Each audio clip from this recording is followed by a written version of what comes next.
All of a sudden things started to rattle, and the bigger boys, like, they went to the university, and professor said, oh, the anti-aircraft firing, Well, it was bomb dropping in our city. And it just, anyway, that's the first taste of horror and death that inflicted on. So whenever the sirens went off, I was only 1 block away in school. The sirens went off, okay, alarm, so they let the kids go. So I ran home. We lived 1 block from the railroad station. And I told my sister, she was 2 years younger, I said, Anna, I'm going to go out of the city. I could run just like he did when he was a kid. I could run and run and run and run for and remind me of the book I read about the Indians. How they're all around. He was one of them little Indians. He would never walk, he would run. So I ran out far, far away from the city. And there was a cornfield there. So I got off and started walking, and these huge bombers, B-17, probably 600 of them. Excuse me, I got a problem with my throat too. These bombers flying overhead, that didn't bother us. They just went to Hungary and Austria and bombed the piss out of the country there. But we never knew if they could unload on us, so they did already. So I'm watching these bombers coming from the south, going to the north, and they're getting smaller, smaller. They disappear. But I still hear engines, airplane engines. I started looking around, and I looked on my back, and there's a bunch of, it looked like flies flying around in a circle. Sometimes in summer months I've seen that, where flies are flying around, I thought, oh, damn fly. And I got the engines, and what aircraft? And pretty soon, they broke the circle, and one followed the other one that came towards town. And look, those are goddamn airplanes. And all of a sudden, the guy banked like this, had 2 fuselages. It was a P-38. There were 16 of them. So I'm standing up, oh my God, I've never seen an airplane with 2 tails, And all of a sudden I see this black dot fall off of the airplane and go down. And man, it blew up. It was a hot day. The hot stuff hit me. I dove into the cornfield. Well, that was only the first one. I think they all carry 2 500-pound bombs, so there'll be 32 bombs, plus that 50 cal, they had 4 50 cals. I got to look in the book there. And they had 20 millimeter gun. And man, I tell you what, they came down like this at the tail end of the city, flew right across it. And at the very end, they pulled up. By now they're very low because they're shooting the hell out of everything. Special rails. They pull up, and every time I looked up, the goddamn plane was over my head. And it was huge. It was big as this house. Oh, they got the engines. Twin engine monster. They got the engine and started flying upwards. They were gaining altitude. They went around, and they came back and started all over again. And I was so scared. Here I'm all alone. And I thought the way it sounded is like the earth is breaking apart, They're carving a great canyon to where our city was. Oh my God, I tried every prayer I knew. I prayed to the devil just to make it stop. Nothing helped. It went on for 45 minutes. For 45. And the ACAC is that anti-aircraft guns across from us. We lived 1 block from the railroad station. That bunch of machine guns, probably, And they were shooting like hell. And the planes were they were strafing the city. by the time it was all over, I thought I was going to pass out. And finally there was quiet. No more noise. So finally I staggered out of the cornfield, looked around. The sky was blue, this gorgeous hot day. So I said, oh my God, what am I going to do now? I'm all alone in this world. Well, I got a lot of corn that I could eat, but I would need some water too. But the town is gone. There can't be nothing left. I turned and looked around. All of a sudden I saw the church tower. I'm like, oh my God, the church is still standing. God, that's wonder. I went a little farther, I heard people talking, like, oh, there are more survivors. I looked around and followed the noise, and they were in the huge culvert, like our bridge by the little creek here when you come down. Mm-hmm. Well, that was huge, it was like 6 foot tall or bigger. There were probably 30 people in there under the bridge. And the guy looked at the watch, he says, well, it lasted 45 minutes, but it sure felt like 45 years. I was like, amen to that, you know. But there were people there. So I'm not alone in the world anymore. There's some other people. So then pretty soon the sirens went off. The sounded all clear. So I, I'm going home, you know. At least I'm going to try to find the house where we used to live. And there was nothing amiss. I couldn't find a bullet hole. At bombs, most of the bombs, they flew too low for area bombing. When they released the bombs, they went like this, and they hit like this. On our pavement, didn't hit the striker, and they burst open right in the middle. That big around was yellow in there, just like a lemon. They didn't go off? They didn't go off. Half of them didn't go off. But you can tell where they hit. They bounced off and they skipped. They skipped across the park one time. And 2 of them that I actually seen that skipped. You could see the entire, one of them was a brick plaza, and the other one was asphalt, the very little asphalt. And it fell on the belly. And it burst open there because they had put ropes around it, you know. Let's go. Oh my God. I couldn't believe my eyes. And the city was all there. I couldn't find anything destroyed. So they probably shut up the tracks, you know. There was a main goal. But 16 P-38, oh God, that was just one of the harrowing things that happened. How old were you? About 12. On Easter Sunday of 44, Easter Sunday, my uncle, Michael Stader was his name.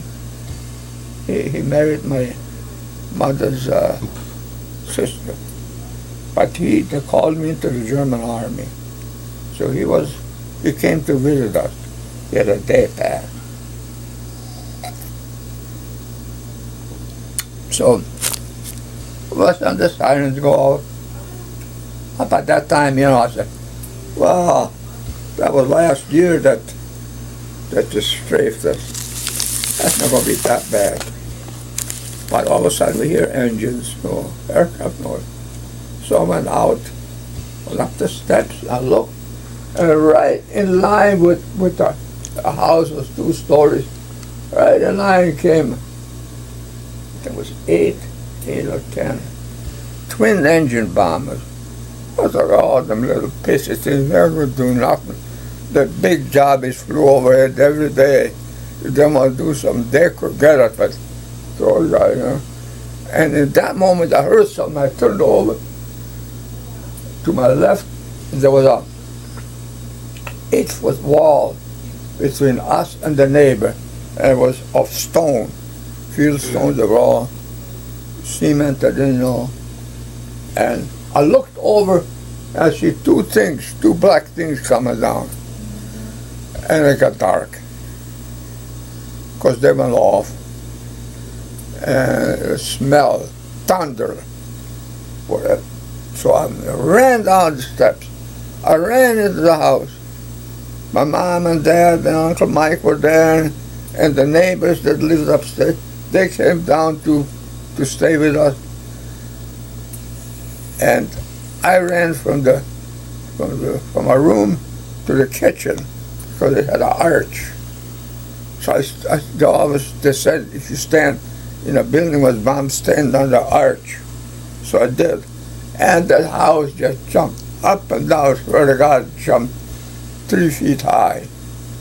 And there was a dog, the neighbor had German Shepherd. There was a little window between us and that poor guy howled so bad. He probably got scared too. They bombed the piss out of us. Just 6 or 8 twin-engine bombers. And the two that I saw, they must have been from a guy that was farther over to the left, because our block, they hit one house and it happened. Maybe that was the target. It was a German home for soldiers. Like if you were transferred or you went before or after the battle, you came back, they recuperated, they cooked for it. It had a direct hit. And the house was gone, and they backed trucks up. They were all covered with the green tarp. They shoveled the people out with shovels. They were just full of shovelfuls of that. And as soon as it stopped, my mom or my dad didn't come to say, "Oh, we take care of him." Nobody. When you're in battle, you're alone, buddy. When the bullets start going off, and God pray that you never have to experience that. But when the proverbial shit hits the fan, you're all alone, buddy. Now, the Marine Corps, they got a good policy. Never leave a guy behind. That is good, because God forbid something should happen. But this was one of the most horrible things that happened to me. So finally, it started. The house stopped jumping up and down, dust flew. And a table set for, I think, 4, 5, 6. The table was cleaned off. All the dishes flew against the other wall. And when it was over, my uncle said, "John," my dad's name was John, "John, I'm hit." And he's like, "What?" My dad was a medic, and he had this big thing, full of everything, droplets to shots to salves, and who knows. He was a medic in the old Yugoslavian Corps, and then when Germany occupied us, they called him in as a medic. He had to go to Bosnia, and he was home on leave or something, I don't know. And Uncle Mike, "I'm hit." And he's like, "Let me see." He pulled up his pants. He got a splinter went right in here and went right through him. He was lucky he had the entry and exit wound. Some of that patched him up right away. And the guy got a Purple Heart out of it. Because it was the enemy that caused him, And there's nothing wrong with the guy. He was a blacksmith. So anyway, that was a horrible thing, Michael. And from there I learned that when shit hits the fan, number one is what you take care of, because nobody else will give a damn about you. They're all ducking. They're all scared to death. And then one time we got caught. My buddy and I were in Linz, Austria, and the sirens went off, and we caught a passing tram, streetcar. We were on the streetcar, and the alarm started going off, and the driver said, "I ain't gonna stop for nobody anymore now. When I stop, you all exit on the right-hand side. I'm gonna exit right on the crossroad. Run to your right, and then look to the right, and a flag tower there. You'll be safe there." And he hit the throttle, man, and he stopped, and everybody ran out. My buddy and me included. And we found this flag tower. Jesus Christ!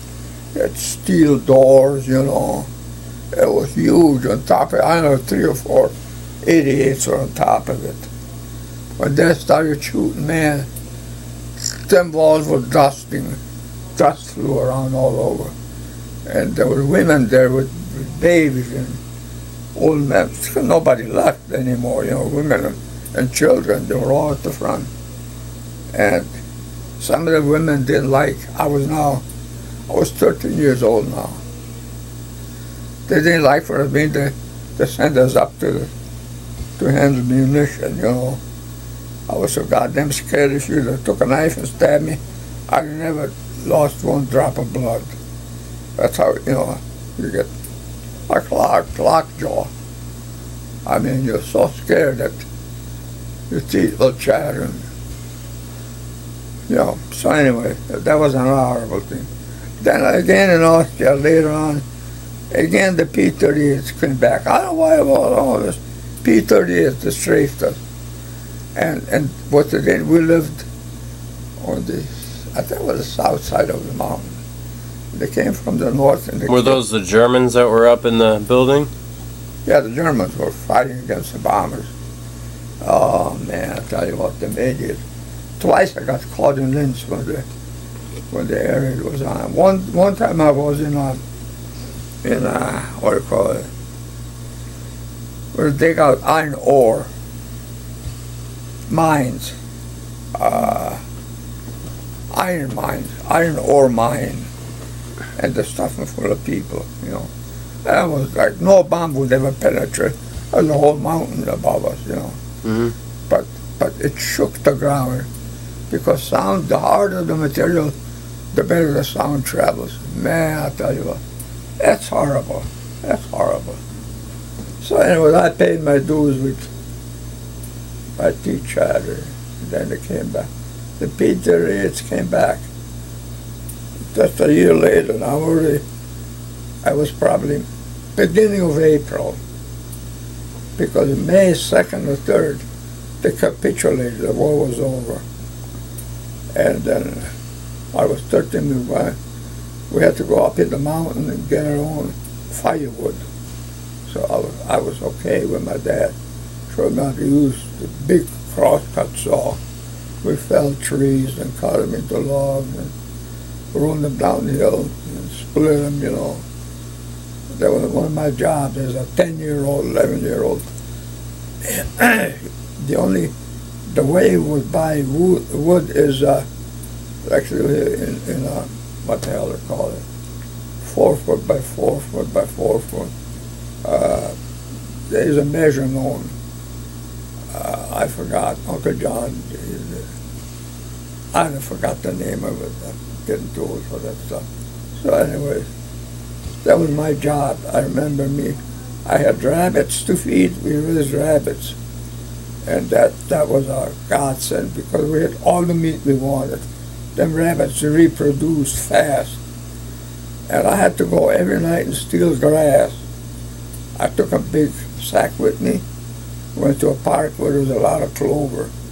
When it was dark, I ripped the clover, stuff in a big bag of clover I brought home. Every night I had to do that, to feed the rabbits. But they were, you skin a rabbit, it's better than chicken. It really is good food. When I broke my legs, 6 weeks in traction, just like you were. Remember you when you broke your leg? Well, I still got the drill marks in each heel where they put the pin through, to put the pulleys on, the weight. So, but they had good food there. And the nuns loved me. I was 16 when it happened, February 16. I was 16 years old. I turned 17 in the hospital. And they told me later, the guys, they didn't have individual rooms. They had wards. Like if 40 people here, 40 people there. The female section was the other part of it. And they were all nuns. The nuns took care of they were all nurses, and they liked me. And later on they told me that everybody was prepared in the room. They heard. See, there was only 2 doctors there at the time. The primarius, which I think is Latin for primary physician, and Dr. Nemechek, he was a surgeon, he took care of my leg. So anyway, I lost my train of thought. I was hung up there. My sister would come every day with a bicycle. We lived about 3 miles away, 4 miles from where I broke my legs.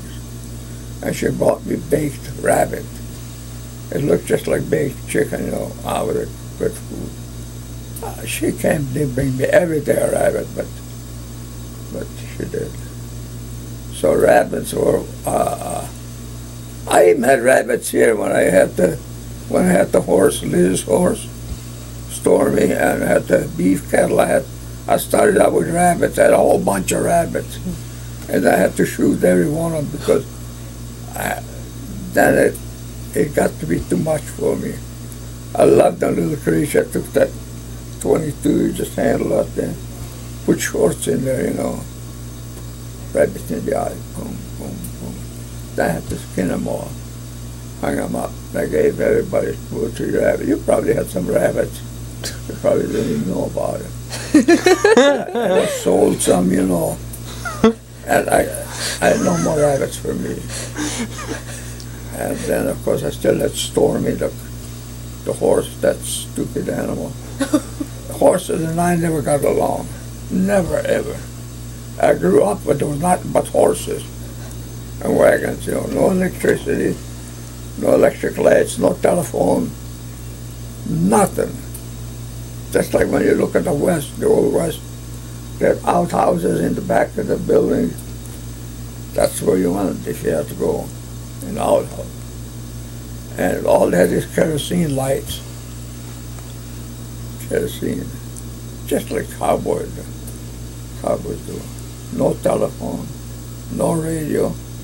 Oh, there was nobody murdered on TV. No radio, no nothing. All that. But they made good music and they danced a lot and blah, blah. Anyway, I'm getting off my track. That's horrible. War is terrible, Michael. And I pray to God you never have to witness or be part of it. Because that's horrible. It is so horrible. And on top of it, scared the hell out of you, you know. Now, see, you got if I had a gun, I could have shot their gun. I probably would have shot it out of fear, you know. I probably boom, boom, boom. Would have never hit nothing, but I would shoot it, you know. But I had nothing. Couldn't find a stone to throw at him. So it was horrible. I had a bad childhood. You remember when you had dinner with General Montgomery? Yeah, I do remember that. General Montgomery, the British Field Marshal, whatever they called him, General. And there were signs put up, but they were in English. All I remember, headquarters. And I don't know the rest of it. He lived in that, on that, where I broke my leg. They had it was more than a villa, it was a castle. A castle. And he took over the castle because the owner that owned the agriculture and the castle, he was a Nazi, and took him to jail.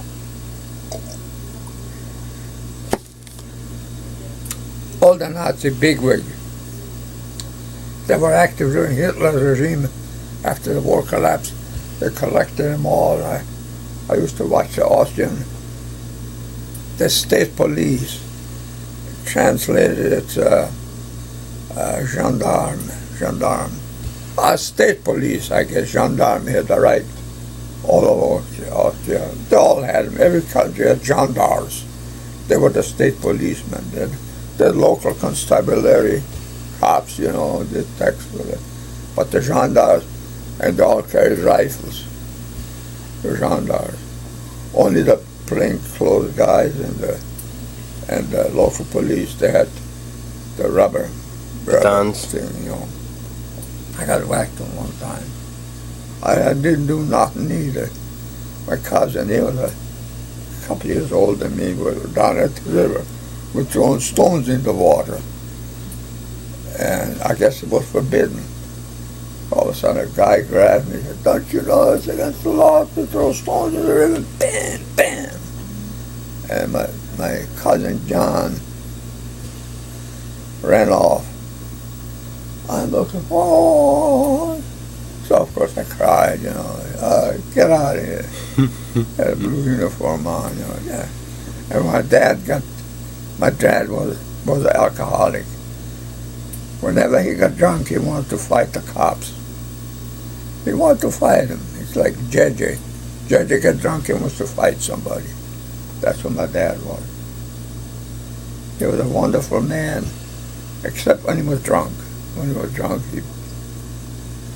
that's why I never allowed myself to. I don't think you ever seen me drunk. I bet you didn't see me drunk. I drank beer. Oh, once in a while, maybe have a shot, like after we killed the deer. My mom came out, have a shot, Mm-hmm. That's it. I never drank much. I didn't want to get stoned, make a ass out of myself like my dad did. He got so damn drunk he could hardly walk. That's terrible when people do that, They're just awful. So anyway, so my dad was a medic and he passed up Uncle Mike. Uncle Mike went back to his barracks and next thing you know, he got the Purple Heart. And he was injured by the enemy. I'd sure like to know who those guys were. I know whether it be there was a Mitchell bomber and there's attack AA something or another. I looked in the book. The twin engine bombers. The Mitchell bomber took off, B-25, took off from the aircraft carrier that bombed Japan 30 seconds so Tokyo. You probably saw the movie.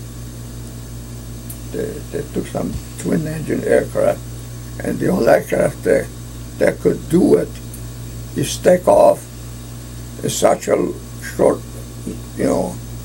area of a carrier was the B-25. And I think they had 16 of them on there. Yeah, you never saw the movie 30 Seconds Over Tokyo, it's called. I don't think so. They take off the carrier. They had no catapult or nothing, They wound the engine up, held the brakes, wound the engine up. The guy, he timed him so that the bar would rise, when they took off. Mm-hmm. So give him a little lift. But they had so much headwind that they became airborne. Half of the distance what they calculated. They almost hit the bridge. Like they had a ship like this, a long ship. There's the bridge, and the aircraft carrier, of course, square, and lifted up halfway there, and the right wing, the only thing that's like 3 feet on each side clearance. And they got airborne so fast, they almost hit that bridge, Oh, man. 30 seconds over Tokyo. Twin engine bombers. I think they carried 400 or 500 pounds. 500-pound bombs. That could have been the one that bombed us. Could be B-20. It was twin engine, that I remember. But they were way high, Only about that little when you looked up there. Were the B-17s. I seen flights of 1,000 B-17s. As far as you can see the right, as far as you can see the left, as far as you can see ahead and back, it was covered with silver airplanes. They were all B-17s. 1,000. They had a lot of raid. 4,000 of them would take part of the raid. They